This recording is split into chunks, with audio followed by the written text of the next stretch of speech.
po yung before, ito yung after, ito yung lightening the skin, then soften the skin of a black man. Kasi may encounter kayo dyan na negro, syempre gusto nyo rin i-lighten siya. Yung mga ganong instances. So, gawin na po natin ito. Group ko na lang po ito and then ito po. Ayan, ito po siya. Ayan. Yung tinatrabaho natin.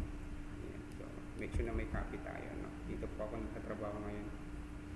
And then, lagay ko po dito yung after nyo. So, paano po siya gawin?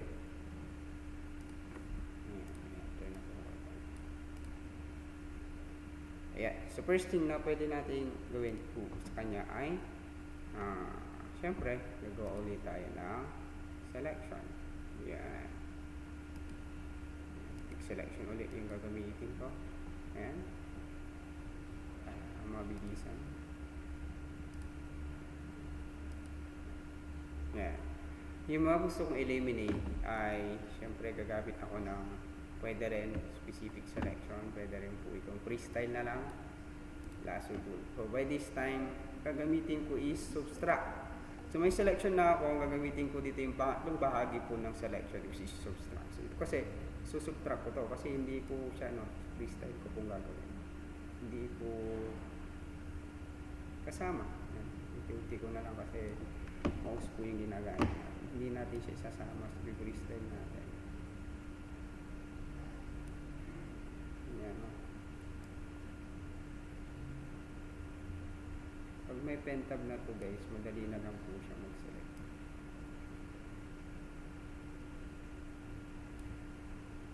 Ayan. Kasi exclude natin ito. Hindi naman kasama sa adjustment ang bibig tsaka yung ngipin. Same with the eyes, hindi rin po siya kasama. So eliminate po natin siya sa selection.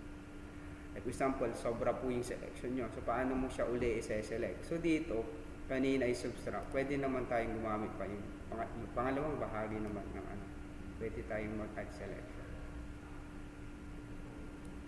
Kanina ay subtract selection.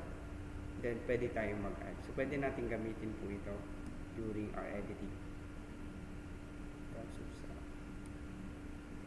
Palawakin ko pa.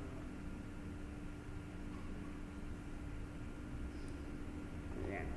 So once na-open na po yung selection po natin, we can make a copy. Okay, so hindi pa po kasama yung hair po dyan kasi ang hair ay hindi naman kasama sa adjustment. So, yan, i-subtract ko siya sa selection ko.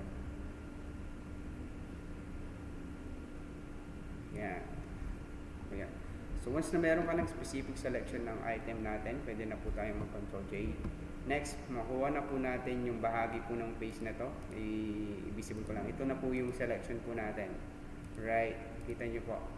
So, yan lang po yung bagay na ilalighten natin. So, once na naka-select tayo, naka-Ctrl J, palitan po natin ng screen. Yan, yung mode niya. So, dito naman ay grabing puti yung nangyari. So, pwede na natin pong i-adjust yan. Double click lang po natin ito. Lalabas po yung blending option po dyan. Yan. May lumabas na blending option. Ngayon, sa underlying layer, sa lightness, hold alt. Then, dito po natin kukontrolin yan. Hold alt para mahati po ito. Yan. Kasi, pag masyado namang sobra, swangit din. Diba? Then, we can control the opacity. Yan. Kontrolin din natin kasi baka masyado namang sobra. Ganun din sa dark area. Hold out.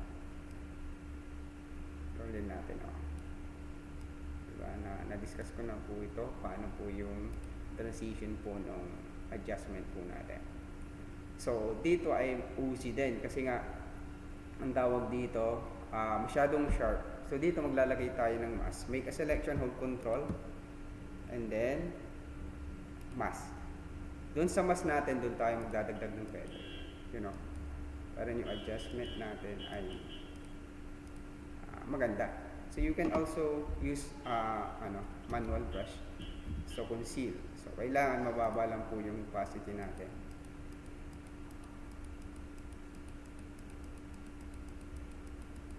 Yan. Kailangan hindi po halatado yung alignment.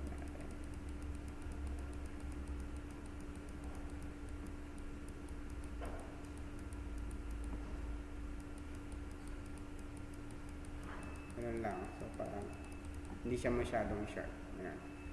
So, ito na po yung part 1, yung lightening the skin. We're working with the man.